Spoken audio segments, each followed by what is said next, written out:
This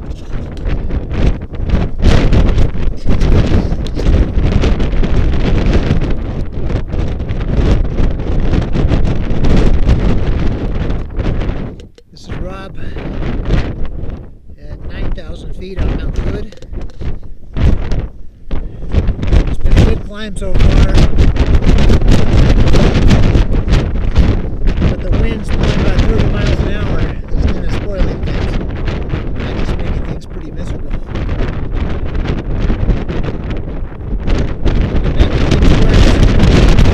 I dropped my tent pole somewhere on the mountain, so I have no tent. Jack has got a tent up there. If I have to, I can get in his tent. But for now, I'm going to bivouac. My emergency bivvy should be fine. And plenty warm. It's not cold. There's a view of Mount Hood.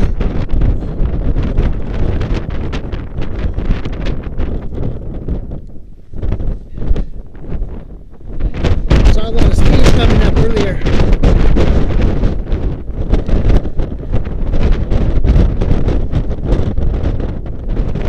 How far we're going to get. We may just have to go down in the morning from here because the wind, the weather report says the wind's going to continue, so breaks. Okay.